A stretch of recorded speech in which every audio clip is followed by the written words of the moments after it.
Dersimizin bu oturumunda bir uygulama geliştirmek için ne kadar zamana ihtiyaç var sorusunun cevabını vereceğiz. Bir önceki dersimizde sormuştuk. Orta seviyede bir web-based uygulama ne kadar zamanda ve kaç developer'la geliştirilebilir sorusunu sormuştuk. Önce bu uygulamamızın özelliklerine göz atalım. Uygulamada istenen özellikler sırasıyla şunlar.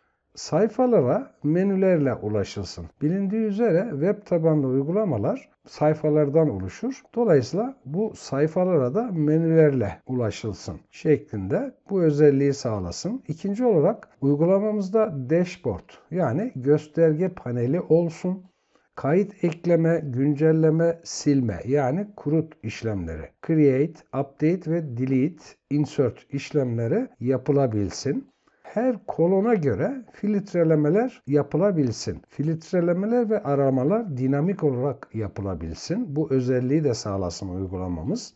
Bunun dışında herhangi bir kolona göre sıralama yapılabilsin. Yani dinamik sorting yapılabilsin. Uygulamamız bu özelliği de sağlasın. Uygulamamız ayrıca raporlama yani çıktıları CSV, Excel, PDF gibi formatlarla raporlama yapılabilsin. Bu uygulamadan beklenen diğer özellik de bu. Son özelliğimiz ise sayfa şablonları ve stilleri dinamik olarak değiştirilebilsin. Bunun gibi pek çok özelliği sağlayan bir web-based uygulamanın ne kadar zamanda kaç tane uygulama geliştiricisiyle yani developer'la yapılabileceğini tahmin edelim. Şu şekilde şıklar sunmuştuk. Örneğin 6 developer'la ancak 1 yılda geliştirilebilir.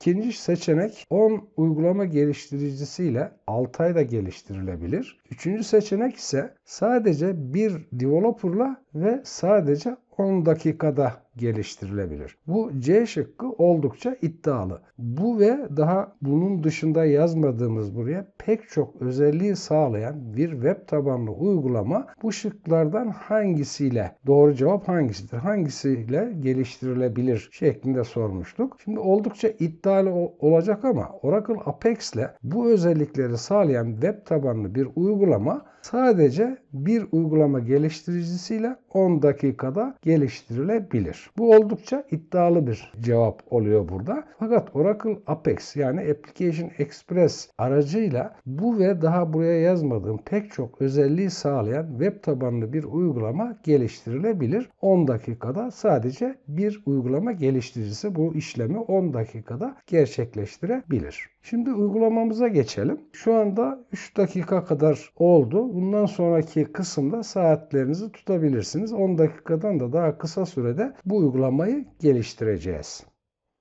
Şimdi ilk olarak uygulamamızda kullanmak üzere bazı veriler hazırladım. Üniversite Seçme Sınavı Merkezi'nden yani ÖSYM'nin sayfasından aldığım 2023 yılındaki üniversitedeki bölümlere yerleşme istatistikleriyle ilgili bir Excel dosyam var. Bu Excel dosyamda yaklaşık 20.000 civarında satır bilgi var. Herhangi bir üniversitenin, herhangi bir fakültesinin, herhangi bir bölümüne en düşük ve en yüksek puanla kaç kişi girmiş bilgisini içeriyor bu Excel dosyamız. Ben şimdi bu Excel dosyasını dinamik olarak veri tabanına atan işlemler yapacağım. Arkasından da bu bilgiler ışığında bu bilgileri kullanarak az önce göstermiş olduğum özellikleri sağlayan web tabanlı bir uygulama geliştireceğim. Bu Excel dosyasını derslerime ekleyeceğim. Tabii sonraki bölümde kurulum işlemlerini yapacağız. Ben sadece bu dersimizde uygulama geliştirmenin nasıl yapılacağından ziyade ne kadar zamanda yapılacağını göstermek için bu uygulamayı yapıyorum. Sonraki bölümde Apex kurulum işlemlerini gerçekleştireceğiz. Arkasından da bu uygulamaları adım adım nasıl geliştiriyoruz ayrıca anlatacağım. Bu dersimizde sadece ne kadar sürede hızlı bir şekilde uygulama geliştirebiliriz onu göstereceğim. Oracle Apex'in uygulama geliştirme ortamı yani developer ortamını açtım. Şimdilik bu kısımlara takılmayın. Sonraki derslerimizde buradaki menülerin tamamını adım adım anlatacağım. Şu anda sadece bir uygulamayı ne kadar zamanda geliştiriyoruz ona dikkat çekmek istiyorum. Sonraki derslerimizde buradaki menülerin tamamını adım adım tek tek anlatacağım. Uygulama geliştirirken de zaten bunları hep beraber öğreneceğiz. Şimdi Oracle Apex'in uygulama geliştirme ortamını açtım. Burada Application Builder klikliyorum. Yeni bir uygulama geliştireceğiz. Bunun için de buradaki Create a New App seçeneğini seçiyorum. Oracle Apex içerisinde pek çok farklı şekillerde uygulama geliştirebiliriz. Bunları yine buradaki seçeneklerle de örnekler yapacağız tek tek. Her birinin ne anlama geldiğini daha sonraki derslerimde anlatacağım. Şu anda biz uygulamamızı veri tabanında olmayan, dışarıdan Excel dosyası var, veri tabanında olmayan bilgilerle oluşturacağız. Yani Excel dosyasını öncelikle veri tabanına atacak yapacağımız uygulama, veri tabanındaki bir tablo üzerinden de uygulamayı birkaç klikle otomatik olarak gerçekleştirmiş olacağız. Biz haricen bir dosya kullanacağımız için bu ikinci seçenek olan Create App from a File, yani bir dosyadan uygulama geliştirme işlemini gerçekleştireceğiz. İkinci sıradaki seçeneğe klikliyorum. Burada bize dosyayı yüklememizi istiyor. Bunun için dosyayı buraya sürükle bırakla da yapabiliriz ya da Choose File'la da yapabiliriz. Choose File'i klikliyorum. Az önceki Excel dosyasını seçiyorum. Excel dosyasını seçtim. Open yaptım. Şu anda Excel dosyasını buraya ekrana getirdi. Şimdi biz öncelikle bu Excel dosyasının veri tabanı içerisinde hangi tablo ya da tablolarda tutulacağını burada tablonun ismin veriyorum. Veri tabanı içerisindeki bir tabloda tutacağız. Bunun için de üniversite herhangi bir isim olabilir. Tablo ismi veriyorum. 2023 yılı üniversiteye yerleşen 4 yıllık fakültelere yerleşen bilgiler olduğu için üniversite 2023 gibi bir tablo ismi veriyorum. Daha sonra bu kısmı yazdıktan sonra eğer istersek bu ekranda Excel dosyasındaki bilgileri tekrar düzenleyebiliriz. Örneğin şu sağ taraftan Preview diyerek bilgileri ekrana getirip görüntüleyebiliriz. Preview'e klikledim. Burada şu şekilde şu üstteki isimlerle kolon isimler oluşturacak. Bir tablo oluşturacak. Buradaki Excel'deki bilgileri de otomatik olarak ilgili tabloya atacak. Buradan Close Dialog diyelim. Sağ alt tarafta Load Data diyorum. Bu Load Data'ya kliklediğimde Excel dosyasında yaklaşık 20.000 satır kayıt var. Üniversite 23 isimli bir tablo oluşturacak ve bu tablonun içerisine bu verileri yükleyecek. Sağ alttan Load Data klikledim. Şu anda verileri tabloyu oluşturdu. Verileri bu tablonun içerisine attı. Yaklaşık 11.850 tane kayıt varmış. Bu Excel dosyasının içerisinde tabloyu oluşturdu ve bu tablonun içerisine 11.850 tane kaydı insert etti. Şu anda üniversite 2023 isimli bir tablomuz var ve içinde de veriler var. Bu Excel dosyasını veri tabanı içerisinde bir tabloya import etmiş oldu. Sağ alttan Create Application. Şimdi uygulama geliştirme kısmına geliyoruz. Create Application klikledim. Şu anda yeni bir uygulama geliştiriyoruz. Uygulamamıza burada isim verebiliriz. Bu detayları daha sonra göreceğiz. Uygulamamızın iconlarını değiştirebiliriz. Uygulamamızın görüntüsünü yani template'ini değiştirebiliriz. Örneğin şöyle bir template seçeyim ya da herhangi bir template olabilir. Kendimiz de bir template oluşturabiliriz. Bu detayları daha sonraki derslerimizde göreceğiz. Buradan ilk template'i seçtim. Buradan klikledik. Şimdi burada ilgili ekleyeceği sayfaları gösteriyor. Home sayfası, dashboard, yine search sayfası ve report sayfası oluşturacak. Bu şekilde. Eğer istersek haricen şuradaki belirtilen ilave sayfaları da burada ekleyebiliriz. Şimdi burada çeşitli değişiklikler yapabiliriz ama bu detayları daha sonraki derslerimizde göreceğiz. Şimdilik bu kısımlara takılmayalım. Burada herhangi bir değişiklik yapmıyorum. İstersek yapabiliriz. En alttaki Create Application klikliyorum. Şimdi Create Application, şu anda dikkat ederseniz herhangi bir kod yazmadık.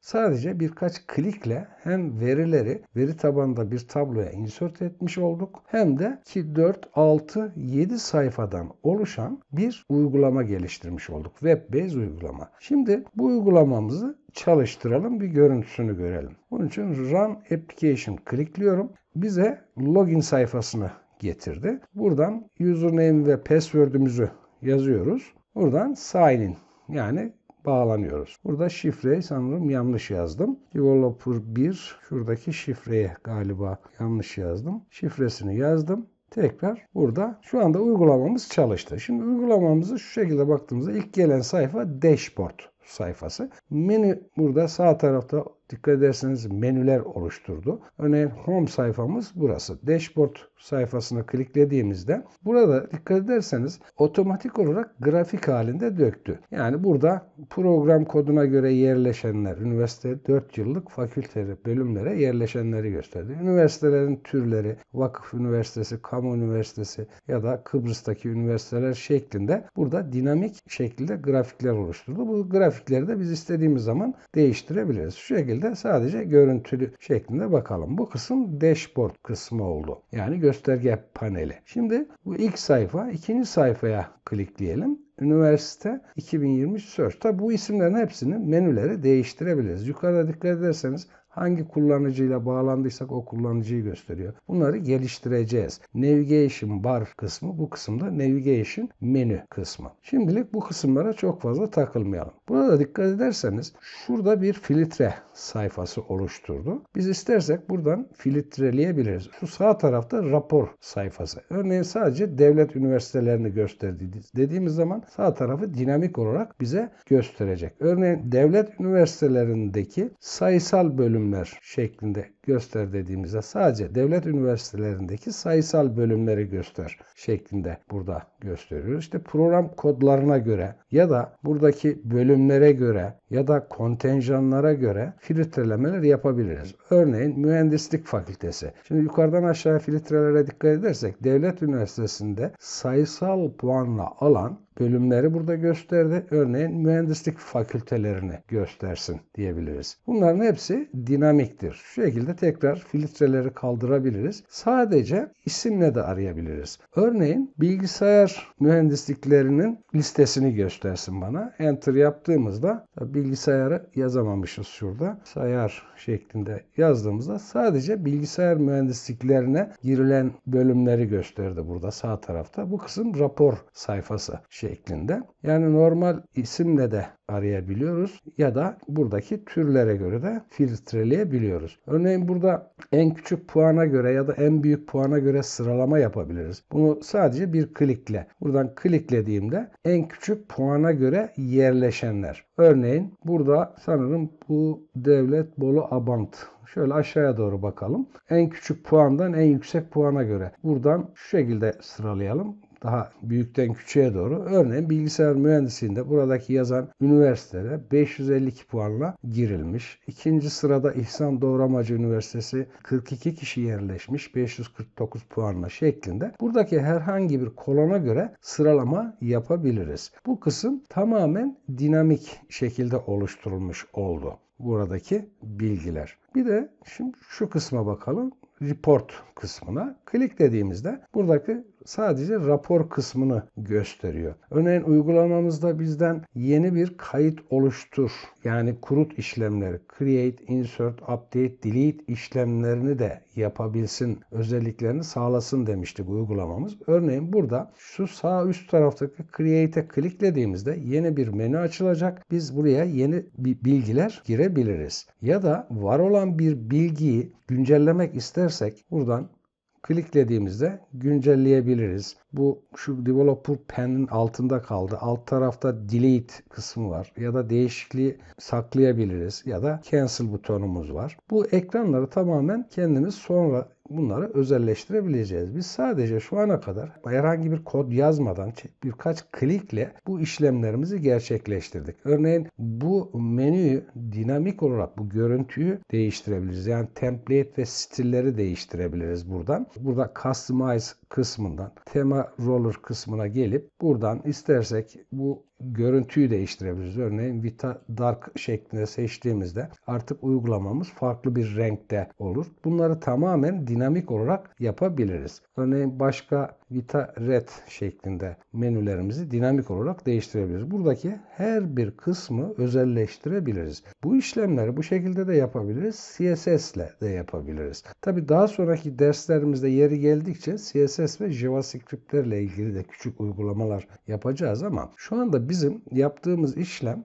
birkaç klikle oldukça kullanışlı bir web-based uygulama geliştirme işlemini gerçekleştirmiş olduk. Burada menüleri var. Tabii bunları tamamen daha dinamik hale getirip daha görselliğini artıracak işlemler yapabiliriz. Burada dikkat ederseniz grafik şeklinde gösteriyor. Yine benzer şekilde search sayfamız var burada. Yine benzer şekilde rapor sayfalarımız var. Örneğin raporları PDF formatında, CSV formatında ya da Excel formatında almasını istiyorduk. Alabilmesini, o özelliği de sağlasın istiyorduk. Burada Action kısmında örneğin Download kısmı var. Download'a kliklediğimizde CSV, HTML, Excel ya da PDF şeklinde bunu raporlayabiliriz. Buradan şimdilik Cancel diyelim. Bunun dışında örneğin ekranda görmek istemediğimiz kolonları kaldırabiliriz. Buradan örneğin Columns şeklinde klikleyelim. Örneğin program kodunu ekranda göstermesin.